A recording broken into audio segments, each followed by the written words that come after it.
Næstur til þess að spyrja Guðlaugur Þór Þórðarsson. Takk fyrir þetta og takk fyrir fundinn. Það vekur athygli þegar maður fer yfir skýrsluna að skýrsluhöfundar fara meðal annars yfir það að verðtrygging sé til staðar í mun fleiri löndum heldur en hér.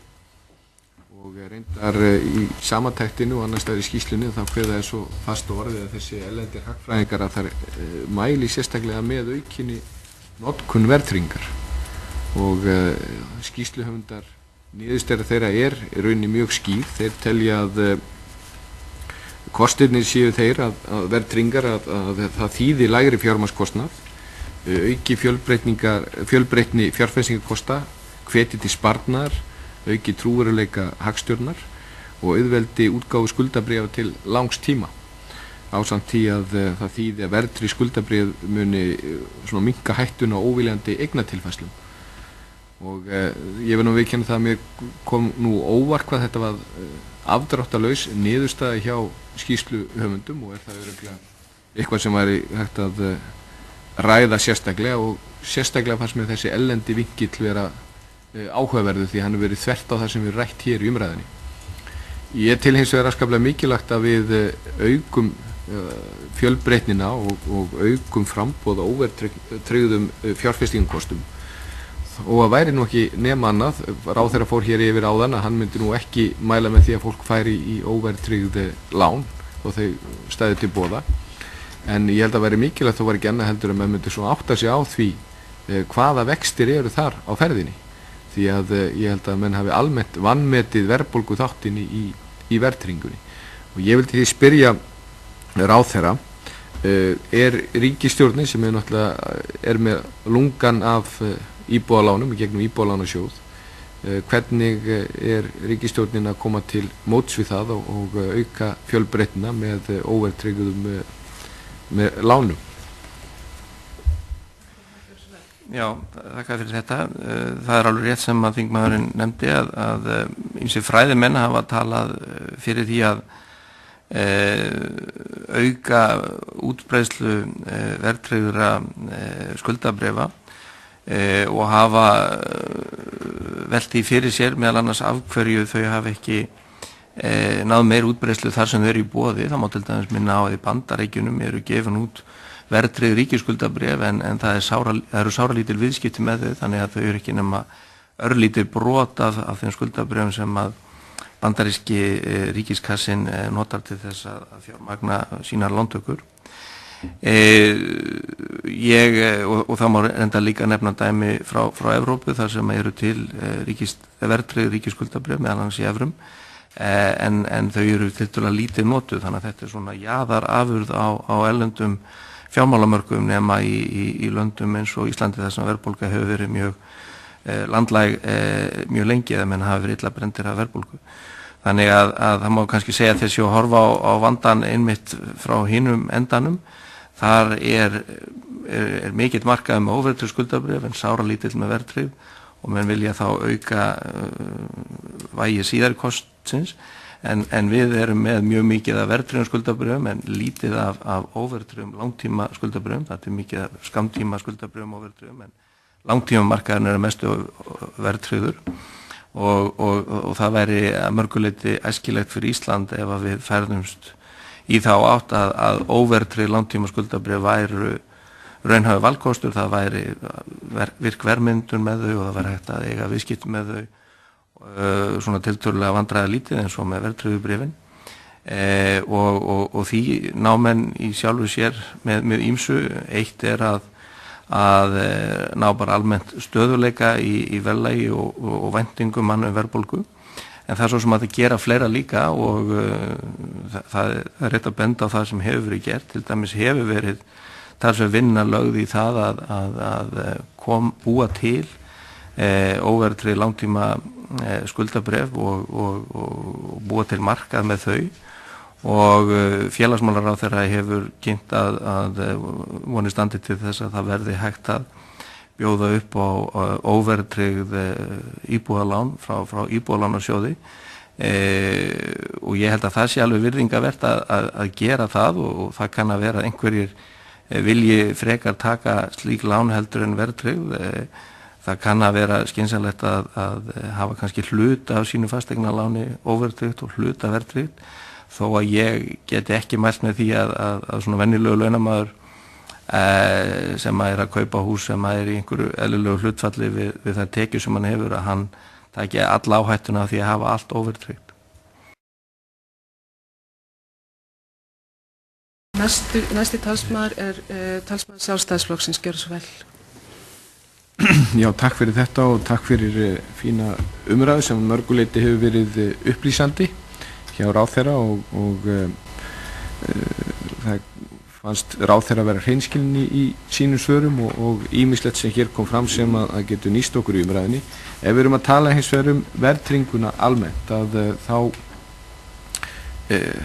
hefur það komið hér fram og bæði í skýrslunni og í þessari umræðu að þetta auðvitað ein birtingamynd af því verkefni sem við erum að kljást við.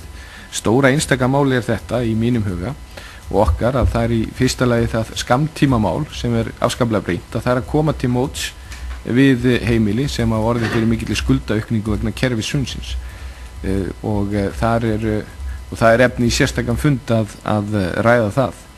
Síðan langtímamálið og það að lækka greiðslubyrði hjá fólki og þá erum við að líta bæði til þá tekja þetta fyrst og fremst, það vaxtastigs og verðbólgu. Og þetta tengist sömuleiðis þessum hagstjórnartækjum sem við þurfum að hafa og því miður höfum við mjög lítið rætt í íslensku stjórnmálum að undanförnu þar sem við þyrftum að ræða, sem framtíð peningamála stefnunar og þeirra hagstjórnartækja sem við verðum að hafa. Og kom til dæmis mjög berlega fram hér hjá ráðherranum að ríkisstjórnin ekki með stefnu í þeim málum. Og þetta eitt af því sem við ættum að taka meiri tíma í að ræða, því þetta eru stóru hagsmunir. Hér hefur komið fram hjá ráðherra, hann taldi að við gætum illa haldið íslensku króninni nema með verðtryggingu. Og það eitt og sér auðvitað stórt mál og svolítið á skjön við það minnsta áherslur annars ef ekki beggja stjórnarflokkana.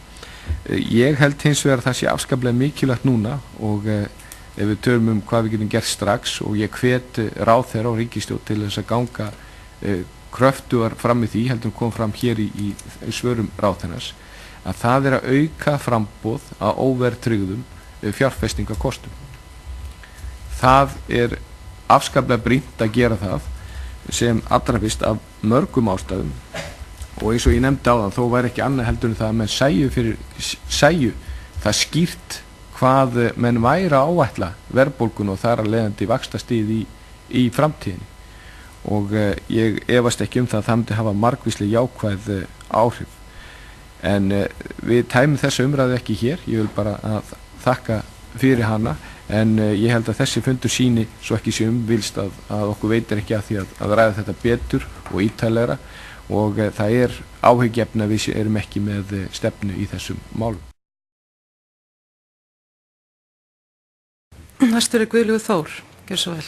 Takk fyrir þetta. Ég skil því svo að þú setti grundvallaratriðum ósammála niðurstöðu þessari skýrslu og sömuleiðis orðum ráðherra, og ég vildi bara fá rök þín í rauninni fyrir því að hverju ráðherra hefur rauninni rangt fyrir sér og skýrsluhöfundar þegar að tala að forsendan fyrir því að hafa hér íslenska krónu að hafa verðtrygginguna.